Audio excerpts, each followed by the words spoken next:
Assalamualaikum warahmatullahi wabarakatuh. Kami dari kelompok 1 akan membawakan video storytelling materi kelompok 4 yang berjudul Pengaruh Bangsa Barat di Asia Tenggara. Kami dipandu oleh dosen pembimbing kami, yaitu Ibu Ani Wahyuni SPD MPD. Di kelompok kami ada saya, Mardino Yuskor Okamura, sebagai narator dan video editor. Lalu ada penyusun makalah kelompok kami, yaitu Nazifa Tunisia, Menta Sakila, Rika Permatasari, dan Hilmi Santoso. Mari kita mulai video storytelling ini dengan latar belakang penjajahan bangsa barat di Indonesia. Latar belakang penjajahan barat di Asia Tenggara dimulai sejak ekspansi Portugal pada awal abad ke-16. Ekspansi ke Asia Tenggara ini merupakan strategi untuk menguasai jalur perdagangan di antara Asia Timur dan Eropa melalui Samudra Hindia. Malaka sebagai jalur maritim dan bandar perdagangan terbesar saat itu berhasil ditundukkan pada 1511. Portugal bisa bertahan sampai abad ke-17 dan selalu berseteru dengan penguasa lokal seperti Mataram, Banten, Makassar, dan Ternate. Namun sejak awal abad 17, Belanda berhasil menanamkan pengaruhnya di berbagai pusat perdagangan di Asia Tenggara dan secara perlahan menggusur dominasi Portugal. Setelah berhasil mengusir Portugal, Belanda kemudian menguasai jalur perdagangan melalui Selat Malaka. Belanda juga berhasil menegakkan kekuasaannya di wilayah timur seperti Ternate, Banjarmasin, dan Makassar. Dengan semakin kuatnya pengaruh Belanda secara ekonomi maupun politik militer, kepentingan perdagangannya berorientasi kepada eksploitasi ekonomi. Para penguasa lokal dipaksa untuk menyerahkan upeti atau setoran hasil bumi dan pertanian guna meningkatkan hasil pertanian. Belanda bahkan menunjuk pengawas untuk proyek-proyek penanaman rempah-rempah. Dengan demikian, Belanda memiliki akses langsung terhadap petani. Sejak 1795, Belanda telah diduduki Prancis yang dijanjikan langsung kepada para petani. Sejak 1975, Belanda diduduki Prancis yang dijadikan Republik. Inggris semakin mendesak kedudukan Belanda di Selat Malaka dan Sumatera dengan penguasaan beberapa wilayah di tangan Inggris. Bahkan sejak 1786, Pulau Pinang dan sekitarnya telah jatuh dalam genggaman Inggris. Disusul kemudian pengambilan Jawa pada 1811. Namun setelah berakhirnya Perang Napoleon, Inggris setuju untuk menyerahkan kembali sebagian besar wilayah yang direbutnya dari tangan Belanda. Hubungan Inggris dan Belanda kemudian diatur dalam Perjanjian London 1824 yang membagi kepentingan kedua penjajah itu di Asia Tenggara. Inggris tetap menguasai semenanjung Malaka, sedangkan Belanda menguasai Sumatera, Jawa, dan wilayah lain Kepulauan Nusantara. Di video storytelling ini, kami akan membahas 8 negara yang ada di Asia Tenggara, yaitu 1. Indonesia, 2. Indochina atau Vietnam, Laos dan Kamboja, 3. Filipina, 4. Malaysia, 5. Myanmar, 6. Singapura, 7. Brunei Darussalam, 8. Thailand. 1. Indonesia. Kolonialisme bangsa Eropa di Asia Tenggara bermula ketika Vasco da Gama yang sedang mencari sumber rempah baru di wilayah timur mendengar tentang kemakmuran Malaka. Ia kemudian mengirim utusan ke Malaka dan diterima dengan baik oleh Sultan Ahmad Shah atau 1488 sampai 1528 Masehi.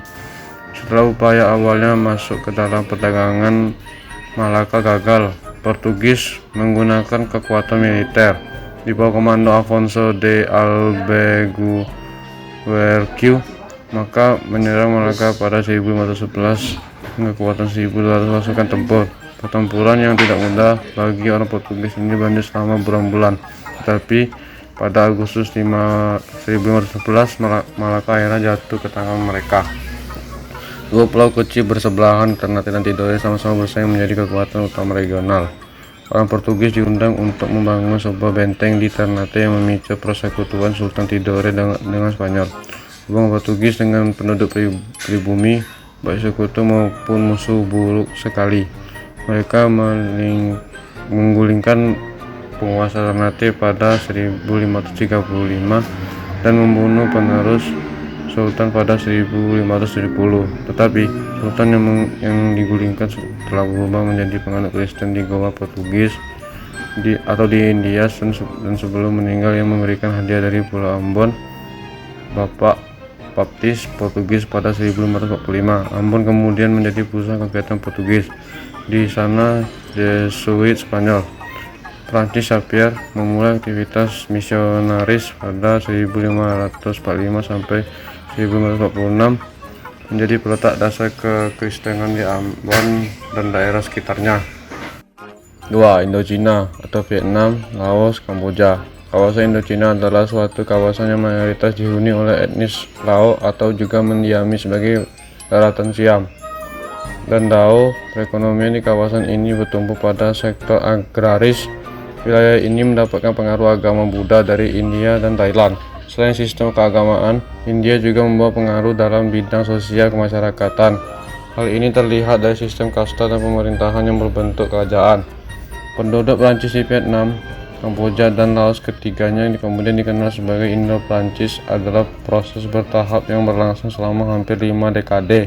Perjanjian damai dengan Siam baru ditandatangani pada 1907. Dalam hal ini mencerminkan kenyataannya bahwa Indochina bukanlah entitas politik atau geografis yang alami, meski tujuan utamanya adalah membangun pangkalan kolonial Imperium Prancis di Asia Tenggara. Ambisi dan tujuan Prancis berbeda-beda di tiap-tiap teritori kawasan ini. Daya tarik Vietnam terletak pada pelabuhannya, terutama Saigon, sementara Sungai Mekong adalah magnet bagi Kamboja dan Laos yang dipandang sebagai pintu gerbang menuju Cina. Ada pula elemen khusus yang disebut mentalitas pertanian yang berjumlah nol, artinya Prancis berambisi menguasai wilayah-wilayah tersebut hanya untuk memastikan bahwa wilayah itu tidak akan jatuh ke tangan imperium pesaingnya utama Inggris. Namun penaklukan Indochina bukan semata-mata akibat persaingan Inggris-Prancis. Ekspansi Prancis tanpa basa-basi menentang sistem kekuasaan dan pengaruh feodal Cina dan Siam. Dalam proses penaklukan ini pun Prancis harus berurusan dengan kedua kekuatan feodal tersebut. Masuknya Prancis di wilayah Vietnam ditandai perjanjian yang ditandatangani bersama Pangeran Nguyen Phuc An pada abad ke-18. Meski hanya di atas kertas, perjanjian ini mengawali renggangnya hubungan kedua negara. Peran negara di kancah perdagangan regional yang terus berkembang menarik perhatian sejumlah kekuatan komersial di Prancis. Lebih penting lagi, tindakan penganiayaan dinasti Nguyen terhadap para misionaris Barat, khususnya orang Prancis dan umat Katolik Vietnam, menjadi justifikasi dan cara intervensi bangsa asing masuk ke negara Kamboja pada tahun 1990-an, ketika penguasa Kamboja memohon bantuan pemerintah kolonial di Spanyol di Manila untuk menghadapi ancaman dari ayutnya. Penguasa ini menerima persenjataan dan intervensi Spanyol skala kecil di bawah kepemimpinan sepasang petualang Eropa. Walaupun Kamboja mampu menghindari diri agar tidak menjadi koloni Spanyol, insiden ini sebagaimana dijelaskan David Chandler, memberikan presiden bagi masa depan sejarah kerajaan atau kesediaan penguasa Kamboja untuk mendengar janji-janji orang asing. Daya tarik legium asing dan kecenderungan umum elit untuk memajukan kepentingan politik dan ekonomi mereka dengan menggantungkan diri pada orang luar. Ancaman mengenal adanya intervensi Eropa memudar dengan cepat dan tidak muncul kembali hingga pertengahan abad ke-1. 3. Filipina. Orang Spanyol pertama yang menginjakkan kaki di Filipina adalah Ferdinand Magellan. Miguel Lopez de Legazpi mendirikan pemukiman dari Pulau Cebu atau 1565 hingga Teluk Mania di Pulau Luzon atau 1571. Sumber informasi tentang Filipina pada abad ke-17 dan ke-18 sangat sedikit. Catatan Spanyol mendokumentasikan seputar penaklukan dan perubahan ke agama Katolik. Namun keterangan mengenal reaksi rakyat Filipina terhadap para conquistador nyaris tidak temukan. Sejak 1589 bangsa Spanyol memungut upeti tahunan kepada setiap pria dewasa yang berusia antara 18 sampai 60 tahun. Upeti ini tidak hanya dibayarkan dalam bentuk mata uang tetapi juga tenaga kerja dan barang-barang. Pada tahun 1896, Amerika yang dipimpin oleh Presiden M.C. Kennedy berhasil menaklukkan daerah jajahan Spanyol yang berujung pada penandatangan perjanjian damai pada tanggal 10 Desember 1899 di Paris. Pada tahun 1901, Amerika resmi mendirikan kekuasaan di Filipina dan terus berkuasa hingga 1942. Malaysia. Malaka sebagai cikal bakal Malaysia merupakan suatu kerajaan yang didirikan oleh Parameswara pada abad ke-14 Masehi. Dengan Islam sebagai agama resmi, mayoritas masyarakatnya berprofesi sebagai petani. Penduduk yang tinggal di Mesir dan pelabuhan berprofesi sebagai pedagang. Pada masa kejayaannya, Malaka berperan sebagai pusat penyebaran Islam dan mampu menangkal serangan dari Siam. Inggris mendirikan daerah koloni di Semenanjung Malaya pada tahun 1786. Sebelumnya, tanah Melayu pernah dikuasai Belanda pada tahun 1641. Traktat London yang ditandatangani pada tahun 1824 dibagi kekuasaan Inggris dan Belanda. Nusantara menjadi milik Belanda sementara daerah Melayu dikuasai oleh Inggris. Pada 1867, Inggris dipercaya untuk menengahi konflik antara Raja Melayu dan Cina. Akhirnya perjanjian Pangkor ditandatangani dan mengakibatkan perluasan kekuasaan Inggris ke negeri-negeri Melayu, yaitu Perak, Pahang, Selangor, dan Negeri Sembilan. Myanmar sebelum kedatangan bangsa Eropa di Asia Tenggara adalah sebuah kerajaan dengan nama Burma. Burma mencapai puncak kejayaannya pada masa Anawarha. Kebanyakan masyarakat Burma adalah penganut Hindu dengan mata pencaharian sebagai petani. Kolonialisme bangsa Eropa di Myanmar terjadi akibat kekalahan Perang Burma melawan Inggris pada 1824 atau 1885. Myanmar dijadikan salah satu provinsi wilayah kolonial Inggris dengan Yangon sebagai ibu kotanya 1886. Memasuki abad ke-20, kesadaran nasional mulai terbentuk dengan didirikannya perkumpulan pemuda Buddhis. Pada tahun 1942, Myanmar jatuh ke tangan Jepang sebagai dampak dari perang. Singapura sebelum penjajahan Eropa merupakan bagian dari kerajaan Sriwijaya yang dikembangkan sebagai kota laut. Selanjutnya, Singapura berada dalam genggaman Kesultanan Malaka. Mayoritas penduduk Singapura adalah bangsa Cina yang awalnya datang untuk berdagang. Sebagian dari mereka memeluk Islam karena pengaruh dari Kesultanan Malaka. Sementara lainnya tetap mempertahankan agama Konghucu. Setelah kedatangan bangsa Eropa di Asia Tenggara, Singapura menjadi wilayah yang secara sengaja dikembangkan oleh Inggris sebagai pelabuhan atau EIC atau East India Company mendanai pembangunan tersebut. Raffles tiba di Singapura pada tanggal 29 Januari 1819. Ia dijumpai sebuah pengampungan Melayu kecil di mana sungai Singapura yang diketuai oleh Temanggung Johor. Pulau itu dikelola oleh Kesultanan Johor, tetapi keadaan politiknya tidak stabil. Pewaris Sultan Johor, Tengku Abdul Rahman, dikenalkan oleh Belanda dan Bugis. Pada tanggal 15 Februari 1942, Singapura jatuh ke tangan Jepang setelah Arthur Ernest Percival menyerah terhadap Jepang.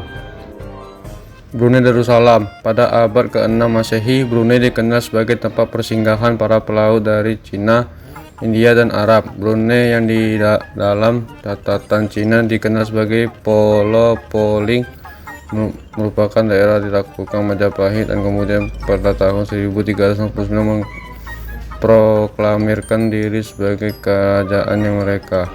Brunei kemudian bergabung dengan Kesultanan Johor. Mayoritas penduduk Brunei berprofesi sebagai pedagang dan tinggal di pesisir, sebagaimana lagi profesi sebagai petani. Islam merupakan agama yang dipeluk oleh mayoritas rakyat Brunei. Penjajahan Inggris di Brunei dimulai ketika James Brooke menduduki Sarawak dan menyerang Brunei pada tahun 1839, sehingga Brunei kehilangan kekuasaannya atas Sarawak. Pada tanggal 19 Desember 1846, Pulau Labuan dan sekitarnya diserahkan pada James Brooke. Brunei menyatakan berkuasa penuh atas wilayahnya dan mendirikan kerajaan berdaulat pada 1959. Namun urusan luar negeri tak diserahkan pada Inggris. Setelah menandatangani perjanjian persahabatan pada 4 Januari 1979 dengan Inggris, Brunei menyatakan kemerdekaan pada tanggal 1 Januari 1944. Thailand. Gerakan nasionalisme yang dilancarkan oleh raja dan para bangsawan bertujuan untuk mempertahankan kemerdekaan negeri itu dari ancaman bangsa barat. Nasionalisme Thailand terwujud dalam diplomasi dan modernisasi.